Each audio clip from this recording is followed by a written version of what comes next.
mahuranka xolaha kayasha adimada cuduryaadu areerine kayasha kulanti wacan dhegaystayaal kuna soo dhowaada barnaamijkeenii xanaanada xoolaha iyo horumarinta kalluumaysiga. toddobaadkan waxaan ku soo qaadanaynaa waxqabadkii wasaaradda xanaanada xoolaha ee sanadkii tegey. waxaana istuudiyaha reediyo hargeysa marti noogu ah dhakhtar ibraahim maxamed kaahin ibraahim dhuxul oo isagu ka waramaya bal waxqabadkii wasaaradooda. ugu horreyn su-aasha ugu horreyseen weydiiyey waxa weeyaan maxaa ka mid a waxyaabihii aad ku tallaabsateen sanadkii tegey? aad aad u mahadsan tahay fiise cali xuseen. haa, sanadkii tegey wasaaradda xanaanada xoolaha iyo horumarinta kalluumaysiga oo qaranka uga mas-uula ilaalinta badqabka xoolaha jamhuuriyadda somalilan iyo ilaalinta khayraadka badda siduu sheegayo xeer lambar 71/2015 iyo xeer lambar 34/2006 xeerka xanaanada xoolaha ee jamhuuriyadda somalilan. muddadii mas-uuliyiinta wasaaradda xanaanada xoolaha ee ugu horeeya wasiirka wasaaradda xanaanada xoolaha mudane siciid sulub maxamed, wasiir ku-xigeenka wasaaraddaasi marwe yurub abiib cabdi, agaasimaha guud ee wasaaraddaasi axmed cali maax warsame. muddadii sanadkii hore ee ina dhaafay waxyaabihii u qabsoomay wasaaradda xanaanada xoolaha jamhuuriyadda somalilan waxaa ka mid ah maamul daadejin loo sameeyey degmooyinka iyo gobollada. maamul daadejin sidoo kale la sameeyey qorshayaashii wasaaradda dhexdeeda ee waaxaha iyo qaybaha kala duwan si loo dardargeliyo shaqooyinka loo hayay bulshada. kormeerid uu sameeyey wasiirka wasaaradda xanaanada xoolaha kaasoo ka sameeyey gobollada galbeedka iyo kuwa bariga ee somalilan. bilaabidda mashruucii diiwaangelinta ee doonyaha wadaniga lagu qayminayay degmooyinka xeebaha sida degmada lughaye, saaxil iyo saylac iyo waxqabado kaloo fara badan. bal hadda dadweynaha ayaanu maxaan ku dhahdaay aan weydiinaynaa maadaama ay nala soo xidhiidhaan bal waxqabadka wasaaradda xanaanada xoolaha waxyaabaha ay ka fahmeen ama ay ka odhan karaan ama ay u gudbin karaan maxaan ku dhahday mas-uuliyiinta wasaaradda. halo, salaamu calaykum. calaykum salaam raxmatullaahi barakaatu. magacaagii halkaad ka soo hadlayso walaalo? haye, halkaad ka soo hadlayso walaalo? waxaan kasoo hadlayaa deegaanka weyn. haye, maxaad imika naga fahanteen? walaal waxaan dee doctoorka wuxuu ka hadlayaa waxqabad la qabtay oo wadanka loo qabtay iyo xoolaha. haye, anigu hargeysa imika waxaan jiraa 30 kilomitir. haye, marna ma aragno wax xoolo loo qabanayo iyo wax tallaal hadday noqonayso sida hadday caafimaad kale tahay. marka waxaan weydiinayaa bal halka wax ka qabtaan dee anagu ma aragno 30 kilomitir noo jirnaa. haye, intaasaan weydiinaya doctor. haye doctor. inankaasi aad buu mahadsan yahay jooga meegaagta. haa, waxaa imika wasaaradda xanaanada xooluhu iyo horumarinta kalluumaysigu ay soo kordhisay in dadkii degmooyinkaa ku qornaa meegaagtu imika degmada hoos tagta hargeysa ka mid a degmo kasta dadkii ku qornaa ee ahaa madaxa degmada ee xanaanada xoolaha matalayay in lambarkiisii la siiyo shacabka halkaa ku nool markay la soo xidhiidhaan raadiya si halkaa qof waliba qofkii uu la xidhiidho deedna saa isugu xidhma. gobolka maroodjeex markaynu sheegayno waxaa hoos yimaada 4 degmo: degmada daarasalaam, faraweyne, salaxle iyo cadaad. isuduwaha wasaaradda xanaanada xoolaha ee u qaabilsan gobolka filsan cabdisalaan cabdilaahi waxay samaysay kormeero kuurgelida degmooyinka hoos yimaada gobolka maroodjeex. xoola qaybin laga sameeyey salaxle iyo faraweyne. mamnuucidda in laga soo saaray inaan wax lagu qalin karin meelaan ahayn kawaanka hargeysa oo aan magaalada dhexdeeda xoola lagu qali karin. iyo dhagaxdhiga sayladda hargeysa oo ay iska kaashadeen wasaaradda xanaanada xoolaha iyo hay-adda sef dildare. marka mashaariic fara badan baa ka socda gobolka maroodjeex oo ay garhwadan ka tahay wasaaradda xanaanada xooluhu. inankaasina saasuu ku ogaanayaa wixii dambe u xog u baahdana insha allah abdullahi karga barnaamijkan barajada ka dambeeya waxaan doonaynaa inaynu degmo kasta qofka jooga sidaa loola xidhiidho oo halkan laga baahiyo lambarkiisa iyo xogtiisa. marka ma waxaa la samaynayaa meel weyn oo lagu kaydiyo xoolaha xagga sayladda? maya, sayladda dubidhis baa lagu samaynaya. waxaa loo sameeyey meelihii hangaradii, waxaa loo sameeyey meelihii dawada stoorka la dhigaya, waxaa loo sameeyey clinical meel daweyn oo ku dhex taalla sayladda agteeda oo u dhow. marka dhakhaatiir joogta oo dadka maxay tiri xoolaha u daweeya meel galbeed iyo bari markaa layskaa keenay sayladdu waa meel weyn oo lagu kulmo oo ay dadkiiyo xooluba ku kulmaan. dadkuna xoolahay wataan, xoolihiina dee waa halkeedii lagu iibin jiray waa sayladdii. ka waran markaa dhakhaatiirtaasi dhakhaatiir joogi karta 12 saacadood ma yihiin oo dadka xoolaha u eegaya caafimaadkooda? haa, fiisay waxaa ku yaalla xarun. haa, waana eegi karaan, waana dhakhaatiir takhasus loo cilmigaa bartay. marka kuwaas qaybtaasaa ka howlgasha waxaanay hoos yimaadaan qaybtan wasaaradda gobolka maroodjeex. haddaba su-aashan kalen ku weydiinaya waxa weeyaan waa kuwee gobollo wax afka carabka ku dhufatay gobollo la derdergeliyey xagga shaqada kuwee ka mid a gobolladaasi? gobollada shaqadooda la derdergeliyey waxaa ka mid a gobolka saaxil oo isuduwaha gobolkaasi doctor cabdikariin carab. gobolka waxaa laga sameeyey xoola qaybin loo sameeyey dadka barakacayaasha ku nool degmada abdaal. waxaa laga sameeyey tiimam la diray kuwaasoo loo kala diray gooda weyn iyo laasciidley. waxaa laga sameeyey tababaro loo qabtay kalluumaysatada qaar ka mid a kuwaasoo qaar doonye loo qaybiyey iyo sidoo kale diiwaangelin lagu sameeyey kalluumaysatada gobolkaa joogta oo si loo ilaaliyo ammaanka badda oo laashashkii degmadaa joogay ayaa la diiwaangeliyey lambaradoodii sidan baabuurtoo kale si markaa loo ogaado inta laashe ka howlgasha iyo sidaasoo dhan sidoo kale mas-uuliyiinta wasaaradda xanaanada xoolaha ahna kusimaha agaasimaha waaxda xanaanada xoolaha agaasima ku-xigeenka cabdiqani xamed cawaale wuxuu ku tegey kormeer degmooyinka berbere iyo sheikh ee hoos yimaada gobolka saaxil iyo sidoo kale wasiir ku-xigeenka wasaaradda xanaanada xoolaha oo iyaduna dhowr jeer safarro shaqa ku tagtay gobolka saaxil sidoo kale dardargelinta gobolada laga sameeyey waxaa ka mid a gobolka togdheer oo isuduwo ka yahay doctor cabdi muuse isagana sidoo kale waxaa laga sameeyey waxqabadyo ay ka mid tahay ballaadhinta saylada burco taasoo dhagax dhigay wasiirka xanaanada xooluhu oo ay fulinaysay ama wasaaradda iska kaashanaya hay-adda sef children sidoo kale wuxuu sameeyey isuduwaha gobolkaasi kormeer uu ka sameeyey kawaanka burco ee dayib xoolo qaybin laga sameeyey tuulooyinka hoos yimaada gobolka togdheer ee galoole iyo labaguun dhisida dhismaha degmada duruqsi xaluhelidda khilaafkii kawaanka dayib iyo dadka bulshada ayaa wax ku qasha kawaankaas dhisidii sariibada kalluunka ee burco oo ay xadhiga ka jartay wasiir ku-xigeenka wasaaradda xanaanada xoolaha sidoo kale waxaa la fasaxay seerihii aroori inay dadku daaqi karaan markii dee xaalado jiro markaa la eegay oo hadda way xidhan yihiin seerayaashaasi oo yacni haddii imika abaar baa jirta xoolaa ma la keeni karaa horta imika beri dhoweyd imika dhowr bilood ka hor qaybo ka mid a horta kaa imika burco ku yaalay aroori waa loo ogolaaday inay dadku daaqi karaan kuwa kalena qaarna waa laga soo guraaba oo loo qaybiya calafkii inta laga soo guriya cawskii ka baxay ayaa goboladii kale hadba qaybtii jilicsan lagu caawiya sidoo kale waxa qabadada la qabtay waxaa ka mid a gobolka beligubadle degmadiisa hawd oo uu isuduwe ka yahay doctor maxamed yuusuf waxaa laga qabtay dubufuridda xafiiskii wasaaraddaasi oo dubhabeyn lagu sameeyey muddo dheer kaasoo xidhnaa xoola qaybin sidaasoo kale laga sameeyey iyadoo lagu wareejiyey oo agaasima ku-xigeenka wasaaradda xanaanada xoolaha cabdiqani xamed cawaale ku wareejiyey dawooyin iyo qalab kale waxaana ku qoran shaqaale ka howlgala imika sidoo kale degmada oodweyne gobolka daadmareer waxaa laga sameeyey dardargelin shaqo sanadkii tegey kuwaasoo ka mid yihiin xoola qaybin dhismayaal cusub oo lagu soo kordhiyey xarunta wasaaraddaasi in la geeyey dawo iyo kormeer uu ku tegey agaasima ku-xigeenka waaxda xanaanada xoolaha ahna kusimaha wasaaraddaasi qaybta xanaanada xoolaha cabdiqani xamed cawaale sidoo kale waxaa laga fudiyey daweyne iyo talla gobolka buuhodle cayn isagana sidoo kale oo isuduwihiisu yahay sharmaaka cabdi shukri waxaa loo kala diray tiimam daweeya wixii xanuuno iyo wixii kasoo baxay kale sidoo kale wuxuu ka sameeyey isuduwahaasi kormeero uu ka sameeyey meelaha rigagu xooluhu ka cabaana isugu yimaada iyo sayladaasi degmada buuhodle waxaad sheegtay gobol kasta inuu idiin joogo nin mas-uuliya inta badan ee aynu halkaa ka sii daynayno maxaan ku idhahday barnaamijka xanaanada xoolaha mar walba xabashaa laynagu soo dhex duuraa la leeyahay maxay tolay annagu war kama hayno tallaalkana looma yimaado waxyaabo badan ay ka cabanayaan markaa mas-uuliyiinta gobolada dhigateen maxay qabtaan horta faysay waa su-aashaasi waa su-aal aad iyo aad u muhiima caqabad kastoo soo wajahda bulshada waxaa lagaga gudbi karaa gacmahoo laysqabsado iyo wada shaqayn markaa wasaaradda xanaanada xooluhu iyadoo arrinkaa ka duulaysa waxaa imika samaysay qorshihii ugu dambeeyey ee agaasima ku-xigeenka waaxda xanaanada xooluhu laysaga yimi markii aanu isla eegnay wiigii hore halkan cabashooyinkan ka jeedinay waxaanu isla qaadanay in si toosa looga baahiyo lambarada mas-uuliyiinta degmooyinka wasaaradda u qaabilsan markaa wixii ka dambeeya waa amar kale oo markaa dee amarkii waa la siiyey lambaradoodina waa loo sheegay dhammaantoodna waa loo wada sheegaya qofkii markaa la xidhiidha qofkii mas-uulka gobolkaasi dee hadhow ama khalad kale ka yimaado ama xidhiidhkiisi saa u hooseeyo markaa taas waxay waa arrin kaloo layskula noqonaya wasaaradda xanaanada xoolaha sidii wax looga qaban lahaa laakiin imika sida ugu dhow ugu fudud markii la rogrogay dadkan barnaamijkeennan ku xidhan barnaamijka xanaanada xoolaha sidii cabashadooda wax looga qaban lahaa ama dadweynaha kaleba kaalintaa ay tabayaan ah iyagiyo in laysku xidho mas-uuliyiintii degmooyinka sidaasaa loo arka insha allah hadduu ilahay ka dhiga waanaynu igaga dambe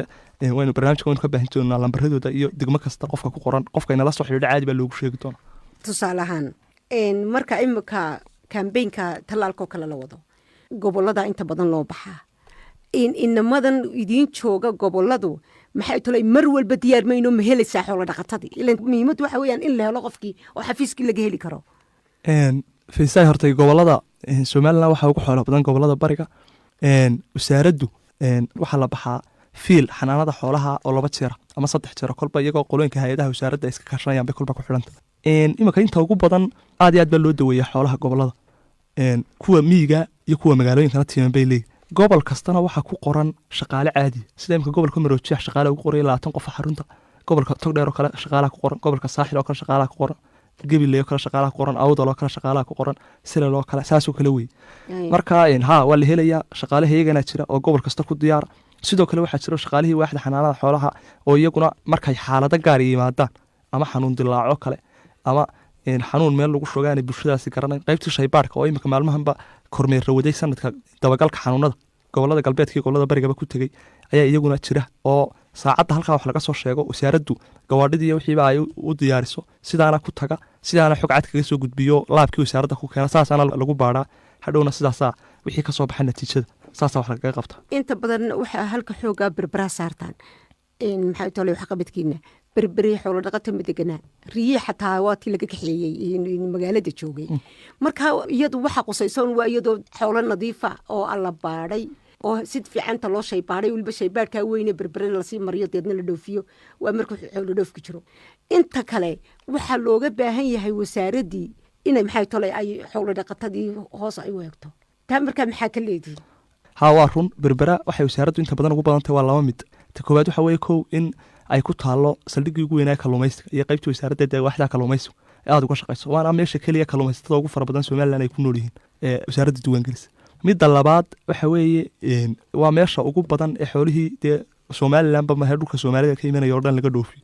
taasoo iyaguna halkaas ay muhiim u tahay in lagu diyaariyo tiimam caafimaad oo baadha si loo hubiyo xanuunada ay qabaan iyo caafimaad qofkooda xoolahaas oo loo diro inta badan wadamada khaliijka oo sacuudiga ugu weya markaa insha allah hadduu ilahay ka dhigo haa qorshayaal fara badan baa jira iminka wasaaraddu maalin dhowd wasiirku la yeelanayay qorshihii sanadkan imika cusub sanadkii horena bishii 2021 ayaa agaasimaha guud ee wasaaradda axmed maax iyo wasiirka xanaanada xoolaha siciid sulub maxamed ay hawshaa ay wada galeen oo shaqaalihii ay la yeesheen shir taasoo waxqabadkii sanadkan lagu fadhiisanayay marka insha allah wixii kale ee waxqabadadii sanadkii hore ka dhiman insha allah sanadadan dambe aynu ku daraynaa waana la derdergelinayaa waxaana iminka jira kormeelin iyo derdergelin shaqo oo la doonayo in sidii adeegyada ay qaranka u hayso wasaaradda xanaanada xooluhu qof walba halkiisa loogu gaarhsiin layo deegaan walba marmar ma jirtaa waxyaabo khalad keeni karo wasaaradahaan uga digtaan bulshada haa waxaa jira digniin fara badan oo wasaaradda xanaanada xooluhu ay soo saarto kuwaasoo ka mid yihiin kow in beerka etoobiya nagaga yimaada laga digtoonaado beerkaasoo dhowr jeer soo noqnoqday caafimaad qabkiisa iyo wixiisoo dhanna aanay sax ahayn maadaama oo 3 cisho dhowr cisho xagga etoobiya ka soo socdo habkii kale loo sidee aanu waafaqsanayn sharcigii somalilan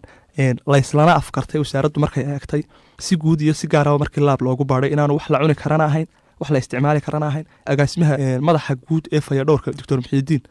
una uu dhowr jeer ka soo saaray digniin sidoo kale waxaa jira oo laga soo saaray iminka digniino inaan xoolaha meelaan kawaanada ahayn lagu qalin oo kawaanka xoolaha lagu qalaa waxa weeye badqabkii caafimaadkiisii hilibkii neefkii marka caadi loo arko la eego wixiiba waa la ogaanaya oo dhakhaatiir baa jeekina dul jooga oo neefka marka la furo arkaya oo xubnihiisi gudaha hadduu dhibaato leeyahay haddii kala arkaya kuwii saraan dee waabaa la arkaya neefku marku soconaya marka in neef caafimaad qaba bulshadii loo qalay iyo in kale sidoo kale waxay wasaaradda xanaanada xooluhu ka digaysaa inaan la qalin xoolaha irmaan waliba iminka kawaankan maandeeq adigu markii arrinkii muddo dheer markay wasaaradda xanaanada xooluhu daba gashay waa laga joojiyey oo arrinkaas iminka kuma badno xoolaha laakiin waxaa jirta marmar looda oo aan sidkooda hore loo arag in uu in lo-da ugu badan yahay laakiin ariga iyo geelaba labadaa waa laga joojiyey isticmaalka caagadaha waxaa looga digaa bulshada somalilan meel kastay joogaan gaar ahaan kuwa magaalooyin ku nool qaar miyiga ku noolba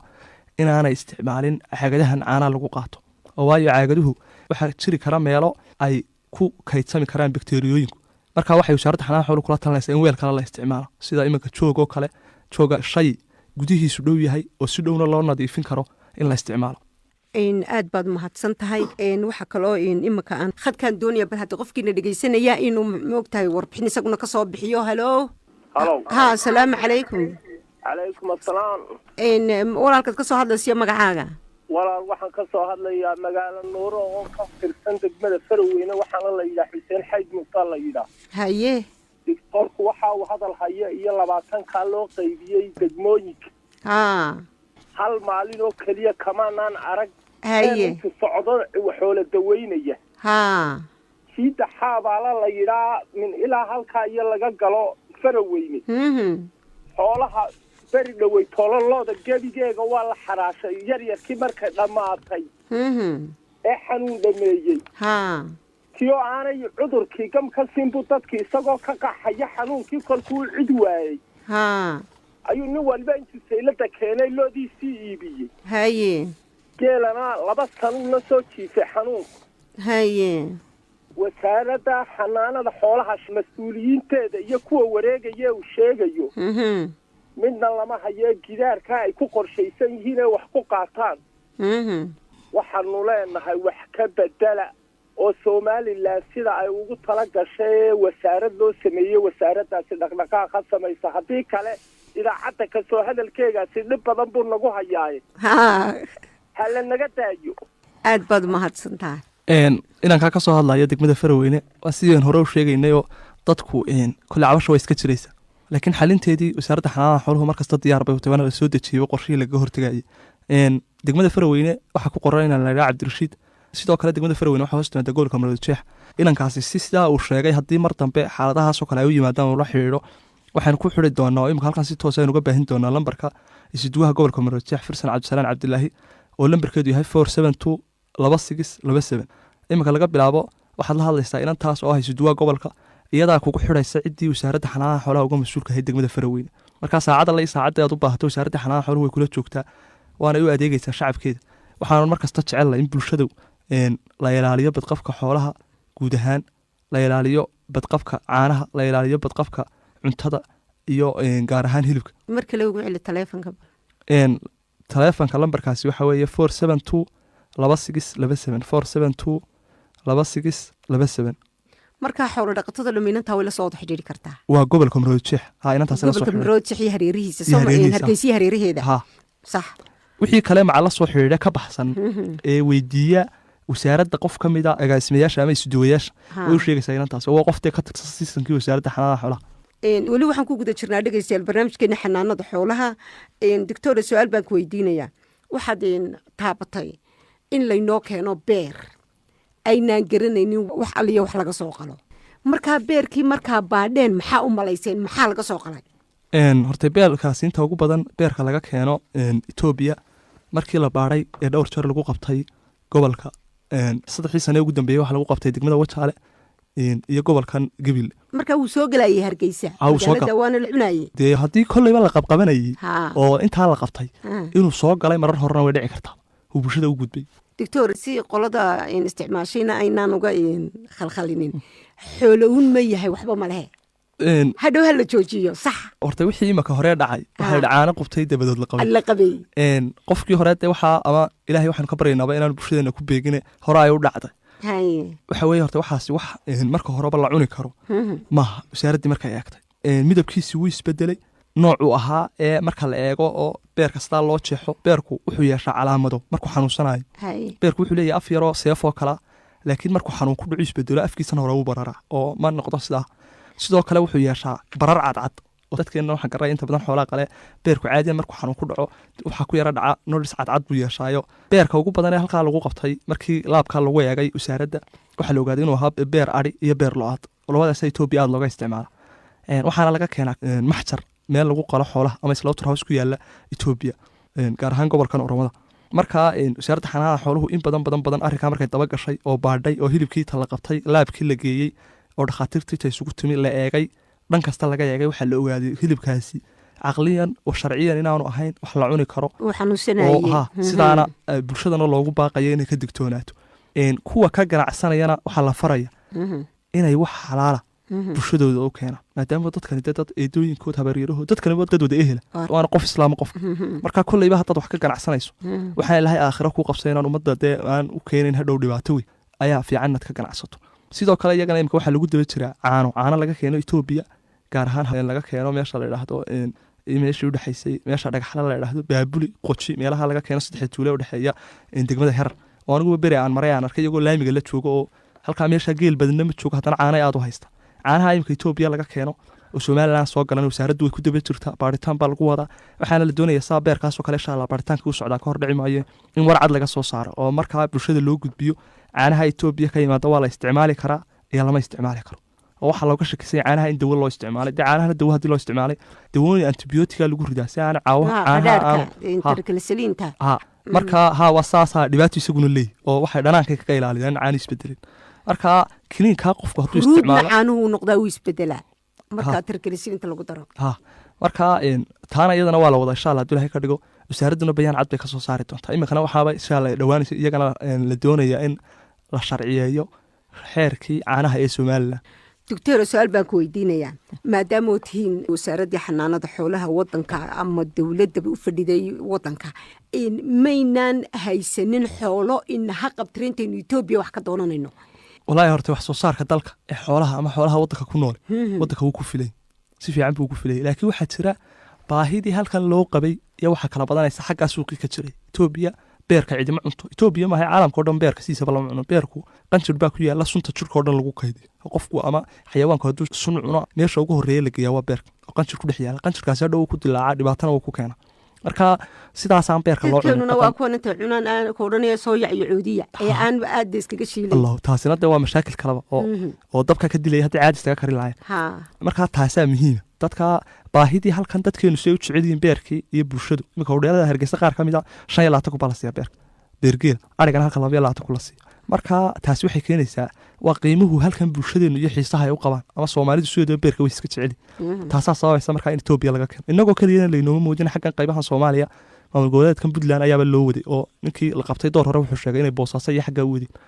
oon Hargeysaba in la rabin inay ay si dhex marayeen marka halkana way keenaan halkana way u gudbiyaan marka wax xiisaha Soomaalidu u qabto adigu beerka iyo caanaha Soomaalidu way dadkeenu way jecel ha jeclaadaan laakiin dalkooda ha cabaan wax yaala taasina waa talo wanaagsan intuu qofku cuni lahaa wax wada kale laga keenayo waxa waxa wanaagsan in Victoria wax qabadka wasaaradda maxaa kale kamid ah wax qabadadii wasaaradda xanaanada xoolaha ee laga fuliyay degmada Buuhoodle sidaas oo kale waxa kamid ah kormeer uu sameeyay isduwaha degmada Buuhoodle sidoo kale waxa jira wax qabado uu sameeyay agaasim ku-xigeenka waaxda xanaanada xoolaha ee wasaaradda ahna kusimaha wasaaradda xanaanada xoolaha ee waaxda xoolaha agaasim Cabdiqani Xamed Cawaale wuxuu sameeyay kormeero uu ku sameeyay gobolada dalka oo dhan kuwaasoo loogu kuurgalay xaaladooda number 1 marka labaad la geynayay dawooyin xafiisyada degmooyinka ku yaala wasaaradda xanaanada xoolaha si xoolihii xanuunsada ama hadii xaalad timaado aan xarunta dawo looga baahnay halka looga howlgalo sidoo kale qaybo kamid ah gobolada waxa lagu wareejiyay gawaadhi sida degmada Oodweyn oo kale kuwaas oo fududeynaya howlihii shaqada halka ka socday sidoo kale madaxa fayadhowrka guud ee wasaaradda Dr. Muxiidiin wuxuu sameeyay safarro badan oo ku gala bixinayay kawaanada iyo shirkadaha hilibka qabay dalka ku yaal kuwa caanaha soo dejiya iyo meelaha kale lagu baaro laababka caanaha lagu baaro sida laabka Gibiley laabkan Berbera si ugu dhabagalo dardargelinta iyo sida howlaha shaqadaas u socdaan sidoo kale qaybta xog ururinta ee xafiiska iyo maareynta xanuunada waxay sameeyeen laba qaybood oo kormeer qayb ay u bixeen magaalada galbeedka oo gobolada Awdal Gibiley iyo Selen iyo qayb ay u bixeen gobolada bariga Saaxil Togdheer Sool iyo Sanaag iyo gobolka Badhan marka sidoo kale waxa jirta wax qabadadii wasaaradda xanaanada xoolaha ee sanadkii tagay waxa kamid ahaa in la abaal mariyay qaybo kamid ah shaqaalihii wasaaradda xanaanada xoolaha intii loo arkay in shaqada ka soo baxeen in agaasimaha guud ee wasaaradda Dr. Axmed Maax uu sameeyay abaal marin oo la soo xulay qiimeynta lagu sameeyay sidoo kale waxa iyaguna kamid ahaa shaqooyinkii la qabtay in shaqaalaha qaybta shaybaadhka ay ku tageen gobolada bariga kormeero kuwaasoo meelihii laga soo sheego xanuun ka soo qaadaya saambalis hadhowna xarunta saa loogu baarayo dadna sidaa si xaalad u hay sidoo kale waxa jiray in dhawaan halkan lagu qabtay Hargeysa shirkii 3 biloodka ahaa ee horumarinta kalluumaysiga daneeyayaasha taasoo ay soo agaasintay waaxda kalluumaysiga ee wasaaradda xanaanada xoolaha iyo horumarinta kalluumaysiga waxaana hawsha gudoominayay Dr. Ismaaciil Mire oo ah agaasimaha waaxda kalluumaysiga ee wasaaradda sidoo kale waxa laga sameeyay tababaro iyo korjoogteyn kalluumaysatada ku nool gobolada xeebaha sida Saaxil Lughaye Selel iyo Maydh sidoo kale waxa jira mashruucii imika ugu weynaa ee wasaaradda xanaanada xoolaha Soomaaliland fulisay sanadkii dhawaa kaasoo soo afmeermaya sanadkan aynu imika galay 2022 bishii 3 la rajaynayo inuu soo dhamaado oo ah in la sameeyay dekad kalluumaysiga ku taala gobolka Sanaag gaar ahaan degmada Maydh taasoo laga maalgelinayo sanduuqa horumarinta Somaliland Development Fund ay maalgelintiisana bixinayaan dowlado badan ay kamid tahay dowladda Ingiriiska inaga caawisay marka mashruucaas oo la rajaynayo in kalluumaysato badan ka faa'iideysato imika maalin dhow wasiirka xanaanada xoolaha iyo horumarinta kalluumaysiga mudane Siciid Sulub uu ku tagay kormeer wax qabadadii saasoo kale sanadkan tagay imika la qabtay waxa kamid ahaa dardargelin badan oo la sameeyay xagga shaqooyinka kormeero xoolo qaybin laga sameeyay gobolada bariga iyo galbeedka sidoo kale waxa kamid ah wax qabadadii sanadkii dhaweyd la sameeyay gaar ahaan gobolka Gabiley in la sameeyay habayn iyo in dub qurxin lagu sameeyay xaruntii guud ee wasaaradda xanaanada xoolaha degmada Gabiley taasoo agaasimo ku-xigeenka waaxda xanaanada xoolaha ahna kusimaha agaasimaha waaxda xanaanada xoolaha Cabdiqani Xamed Cawaale uu ku wareejiyay qalab lagu baaro caanaha kaasoo iska kaashadeen wasaaradda xanaanada xoolaha iyo hay'adda FSF Germany sidoo kale waxa loo qabtay aqoon isweydaarsi taasoo lagu ilaalinayo xuquuqda xoolaha gaar ahaan gamaanka oo ah dameeraha oo aynu in badan bulshada noo dhaqano gobolada galbeedkana aad looga manaafacadsado gobolka Gabiley waxa loo qabtay wacyigelin bulshada dameeraha ku shaqeysa xilliyadii dameeraha ay ku shaqeyn lahaayeen sidii ay ugu shaqaysan lahaayeen inaanay wax culus saarin inay siiyaan baadiyo biyo ku filan. sidoo kale waxaa laga dhisay oo degmada Wajaale laga hirgeliyey sanadkii tegey sariibad casriya taasoo madaxweyne ku-xigeenka Somaliland mudane Cabdiraxmaan Cabdilaahi Saylici uu arrinkaas oo xarika jaridda sariibaddaa sameeyey waxaana sariibaddaa maalgeliyey hay-adda VSF Germany. sidoo kale waxaa la sameeyey qaybin xoolaad oo laga sameeyey degmada Macalin Barkhad ee gobolka Gabiley. sidoo kale waxaa lagu qabtay oo waaxda guud ee qaybta fayadhowrka wasaaradda xanaanada xoolaha iyo isuduwaha gobolka Gabiley Cali Bashiir waxay ku qabteen gobolka Gabiley beer laga keenay Ethiopia kaasoo markii sidaa la eegana la ogaaday inaanu ahayn wax la isticmaali karo halkaana lagu gubay. sidoo kale gobolka Gabiley isuduwaha qaybta wasaaradda gobolka Gabiley waxay dirtay tiimam ay u kala dirtay wasaaradda xanaanada xoolaha ee degmada Gabiley degmooyinka hoos yimaad. toddobaadka dambe ayaynu qaybta kala sii dayn doonaa hadduu rabbi raalli ka noqdo. intaasi ayaynu dhegeystayaal kusoo gabagabaynaa barnaamijkeeni xanaanada xoolaha. barnaamijkaa mid lamid waqti kale intaynu ku kulmi doonno dhammaantii waxaan ka tegaynaa nabadgelyo ammaana alla ismaqal dambo xiise leh.